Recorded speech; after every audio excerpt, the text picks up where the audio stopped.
Navratri special recipe बनवणार आहोत। कारण आता नवरात्री जवळ आलेली आहेत आणि सगळ्यांचे उपवास असतात।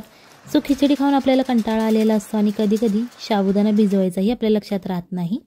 सो अशा वेळी कच्च्या साबुदाण्याची चविष्ट आणि झटपट होणारी रेसिपी आज आपण बघणार आहोत। साहित्य कमी लागतं, घरच्या साहित्यात होणारी ही रेसिपी आहे। चला तर मग आजच्या रेसिपीला सुरुवात करूया।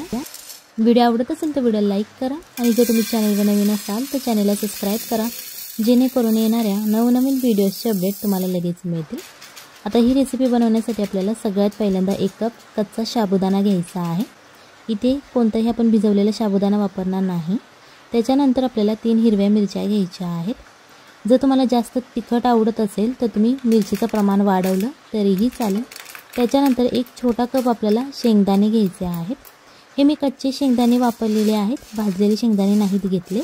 सो अशा प्रकारे या सगळ्या कच्च्या वस्तू आपल्याला भाजून घ्यायच्या आहेत। जास्त वेळ लागत नाही भाजण्यासाठी, 3 ते 4 मिनिटे पुरेसे होतात हे भाजण्यासाठी। आपल्याला हे मीडियम आचेवरती भाजून घ्यायचं आहे। तुम्हाला दिसत असेल बघा, मिरची सुद्धा छान अशी आपली भाजलेली आहे। जेव्हा या मिरचीला असे डाग पडतात तेव्हा समजून जायचं की मिरची आपली भाजलेली आहे। सो हे आपण 3 ते 4 मिनिटासाठी मीडियम ते हाय फ्लेमवर तुम्ही भाजू शकता, फक्त जास्त करपून देऊ नका। जेव्हा आपले शेंगदाणे थोडेसे ब्राउन होतील तेव्हा आपल्याला गॅस बंद करायचा आहे। आता अशा प्रकारे मिरच्यांना डाग सुद्धा पडलेले आहेत आणि शेंगदाणे सुद्धा भाजलेले आहेत। त्याच्यानंतर हे थोडंसं थंड करून घ्यायचं आहे। रूम टेम्परेचरला आपल्याला थंड करायचं आहे। त्याच्यानंतर यामधल्या आपण ज्या मिरच्या भाजून घेतलेल्या आहेत त्या आपल्याला एका बाउलमध्ये काढून घ्यायच्या आहेत। इथे जर तुम्ही लहान मुलांसाठी बनवत असाल तर मिरचीचं प्रमाण कमी ठेवा, जेणेकरून ते आवडीने खातील आणि त्यांना तिखटही लागणार नाही। इथे आपल्याला एक मिक्सरचं भांडं घ्यायचं आहे आणि जे आपण शेंगदाणे आणि भाजून घेतला होता, थंड करून घेतला, त्याच्यानंतर आता हे आपल्याला मिक्सरच्या भांड्यामध्ये घालायचं आहे। जर तुमच्याकडे मिक्सरचं मोठं भांडं असेल तर तुम्ही सगळं एकदम बारीक करू शकता आणि जर छोटं भांडं असेल तर तुम्हाला थोडं थोडं करून ते बारीक करावं लागेल। अशा प्रकारे आता ही मी पावडर याची बनवून घेतलेली आहे। जर तुम्ही थोडंसं जाडसर बनवलं तरीही चालेल, काहीच प्रॉब्लेम नाही। आता ही जी आपण पावडर तयार केलेली आहे ती एक आपल्याला बाउलमध्ये काढून घ्यायची आहे। ही रेसिपी करायला सोपी आहे, घरच्या साहित्यात होणारी आहे आणि नवरात्रीला उपवास असतात, खिचडी खाऊन आपल्याला कंटाळा आलेला असतो तेव्हा ही रेसिपी आपण बनवू शकतो। त्याच्यानंतर आपल्याला ते परत एकदा मिक्सरचं भांडं घ्यायचं आहे आणि ते बटाटा घ्यायचा आहे। बारीक चिरून घेऊ शकता किंवा मोठा जाडसर असा चिरून घेतला तरीही चालेल। मगाशी ज्या आपण मिरच्या भाजून घेतल्या होत्या त्या मिरच्या आपल्याला घ्यायच्या आहेत आणि या मिक्सरच्या भांड्यामध्ये अशा प्रकारे तोडून घालायच्या आहेत। त्याच्यानंतर चवीप्रमाणे मीठ घालायचं आहे।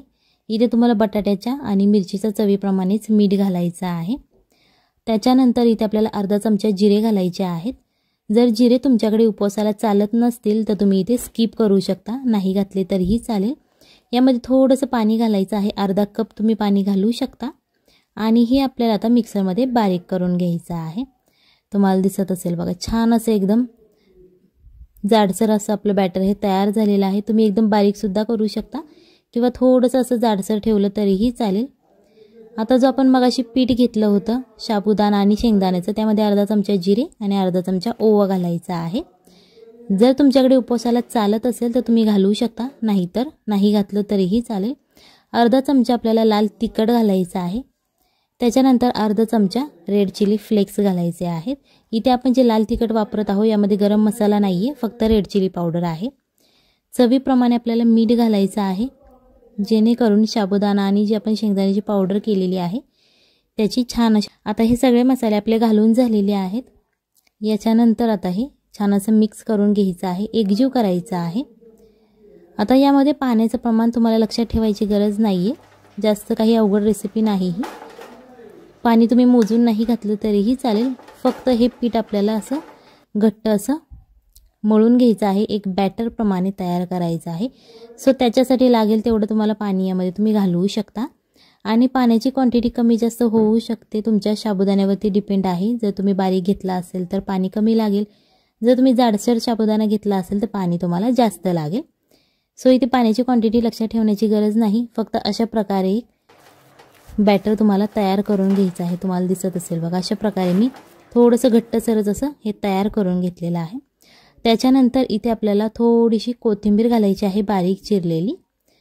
जर तुम्ही उपवासाला बनवत असाल आणि कोथिंबीर नसेल चालत तर तुम्ही ही सुद्धा स्किप करू शकता। आणि जर तुम्ही ही रेसिपी उपवासाला नसेल बनवत, असाच नाश्ता करण्यासाठी बनवत असाल तर तुम्ही यामध्ये कोथिंबीर घालू शकता, कारण कोथिंबीरची चव खूप छान लागते। आता ही कोथिंबीर घालून झाल्यानंतर थोडंसं मिक्स करायचं आहे आणि याच्यानंतर याच्यावरती झाकण ठेवायचं आहे। 5 ते 10 मिनिटासाठी तुम्ही ठेवू शकता आणि जर तुम्ही खूप घाईत असाल तर 5 मिनिटे ठेवलं तरीही चालेल। अशा प्रकारे आता जे आपण पाणी घातलेलं होतं हे या सगळ्या साबुदाण्याने शोषून घेतलेलं आहे। सो बॅटर हे एकदम कोरडं असं तयार झालेलं आहे। त्याच्यानंतर आपण जी मगाशी पेस्ट तयार करून घेतली होती बटाटा आणि मिरचीची, ती पेस्ट आपल्याला याच्यामध्ये घालून घ्यायची आहे। यामध्ये कधी-कधी तुमचा बटाटा जाडसर एकदम राहू शकतो किंवा बारीक सुद्धा होऊ शकतो, ते तुम्ही तुमच्या मिक्सरवरती डिपेंड आहे। सो तुम्ही जाडसर सुद्धा घेऊ शकता आणि एकदम बारीक अशी पेस्ट केली त्याची तरीही चालेल। सो अशा प्रकारे आता हे मिक्स करून झालेलं आहे। याच्यानंतर आपल्याला 1 वाटी दही घ्यायचं आहे। तुमच्या घरात जे अवेलेबल आहे दही तुम्ही ते घेऊ शकता किंवा बाजारातून विकत आणलं तरीही चालेल। त्याच्यानंतर चवीप्रमाणे मीठ घालायचं आणि हे दही थोडंसं आपल्याला फोडून घ्यायचं आहे, जेणेकरून यामध्ये गाठी राहणार नाहीत। अशा प्रकारे आपल्याला हे दही करून घ्यायचं आहे। जर तुमच्याकडे बीटर असेल तुम्ही त्या बीटरने सुद्धा हे बीट केलं, फेटलं थोडंसं तरीही चालेल किंवा असं चमच्याच्या मदतीने फेटलं तरीही चालेल। त्याच्यानंतर आता इथे आपल्याला 1 चमचा तेल घ्यायचं आहे, अर्धा चमचा जिरे घालायचे आहेत फोडणीसाठी आपल्याला। आता हे आपले जिरे घालून झालेले आहे, थोडेसे तडतडून द्यायचे। त्याच्यानंतर कढीपत्ता घालायचा आहे। इथे तुम्ही वाळका कढीपत्ता सुद्धा वापरू शकता। जर तुमच्याकडे अवेलेबल नसेल ताजा कढीपत्ता तर तुम्ही वाळका कढीपत्ता सुद्धा घेऊ शकता। अर्धा चमचा लाल तिखट घालायचं आहे आणि आता हे थोडंसं तेलामध्ये फ्राय होऊन द्यायचं आहे, जेणेकरून ते आपण जे मसाले घातलेले आहे ते छान असे तेलामध्ये फ्राय होतील। जे आपण मगाशी दही फेटून ठेवलं होतं त्या दह्यामध्येच आपल्याला ही फोडणी घालायची आहे आणि छान अशी थोडीशी तडतडून द्यायची, जेणेकरून दह्यालाही याची खूप छान अशी टेस्ट येते। जरी ते तुम्हाला तेल आवडत नसेल तुम्ही तूप किंवा बटर वापरलं तरीही चालेल, ते तुमच्या आवडीवरती डिपेंड आहे तुम्हाला तेल वापरायचं आहे की बटर। आता ही जी आपली फोडणी घालून झालेली आहे ती छान अशी मिक्स करून घ्यायची, जेणेकरून याची छान अशी टेस्ट लागते। आता हे आपण साईडला ठेवून घेणार आहोत। इथे आपल्याला एक पॅन घ्यायचा आहे, यामध्ये 1 चमचा तेल घालू शकता किंवा तुम्हाला तूप किंवा बटर आवडत असेल तुम्ही ते वापरलं तरीही चालेल। अशा प्रकारे ते स्प्रेड करून घ्यायचं। त्याच्यानंतर आपण जे मगाशी साबुदाणा, शेंगदाणा आणि बटाट्याचं जे बॅटर बनवलेलं होतं ते अशा प्रकारे चमच्याच्या मदतीने तव्यावरती पसरवून घ्यायचं आहे। हे तुम्ही तुमच्या इच्छेनुसार आवडीनुसार पसरवू शकता। जर तुम्हाला जाडसर आवडत असेल तर तुम्ही असं जाडसर पसरू शकता किंवा जर तुम्हाला एकदम पातळ असं हवं असेल तर तुम्ही ते चमच्याच्या मदतीने दाबून असं स्प्रेड करू शकता। थोडीशी कोथिंबीर घालायची आणि रेड चिली फ्लेक्स घालायचे आहेत थोडेसे गार्निशिंगसाठी। त्याच्यानंतर अर्धा चमचा तेल घालायचं। हे तुम्ही झाकून ठेवून सुद्धा शिजवू शकता। जर तुमच्याकडे वेळ खूप कमी असेल तर तुम्ही हे झाकण याच्यावरती ठेवून ते शिजवू शकता। आता हे एका बाजूने क्रिस्पी असं फ्राय झालेलं आहे। सो अशा प्रकारे तुम्ही उलटण्याच्या मदतीने ते दाबून दाबून सुद्धा भाजू शकता, जेणेकरून खालची जी त्याची बाजू आहे ती छान अशी क्रिस्पी होईल। अशा प्रकारे हे भाजून घ्यायचं आहे। आता आपण हे पलटी केलेलं आहे आणि हे दुसऱ्या बाजूनेही आपल्याला थोडंसं तेल घालून क्रिस्पी असं फ्राय करून घ्यायचं आहे।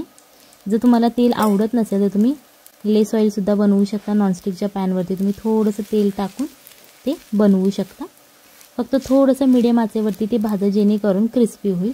एकदम हाय फ्लेमवरती भाजू नका, नाही तर ते भाजलं जाणार नाही आणि क्रिस्पी सुद्धा होणार नाही, करपलं जाईल ते लगेच। सो अशा प्रकारे हे आपलं तुम्हाला दिसत असेल बघा, दोन्ही बाजूने छान असं क्रिस्पी झालेलं आहे। अशाच प्रकारे ही रेसिपी नक्की घरी ट्राय करा, आपल्या फॅमिलीला खाऊ घाला आणि मग मला कमेंटमध्ये सांगा कशी झाली होती। आता जे आपण मगाशी फोडणीचं दही तयार केलं होतं या दह्याबरोबर आज आपण हे साबुदाण्याचा पराठा खाणार आहोत। जर तुम्हाला दुसरा कोणता सॉस किंवा टोमॅटो सॉस चटणीबरोबर खायचं असेल तुम्ही त्याच्याबरोबर सुद्धा खाऊ शकता। फक्त हे दही एकदा नक्की घरी ट्राय करा, आपल्या फॅमिलीला खाऊ घाला आणि मग मला कमेंटमध्ये सांगा कशी झाली होती। ही तुम्ही रेसिपी उपवासाला बनवू शकता किंवा अशीच नाश्त्यासाठी बनवली तरीही चालेल। आता ही आज आपण दह्यात बुडवून खाणार आहोत। चॅनलवर नवीन असाल तर चॅनलला सबस्क्राईब करा, जेणेकरून येणाऱ्या नवनवीन व्हिडिओजचे अपडेट तुम्हाला लगेच मिळतील. चला तर मग भेटूयात पुढच्या रेसिपीमध्ये. तोपर्यंत बाय बाय, टाटा.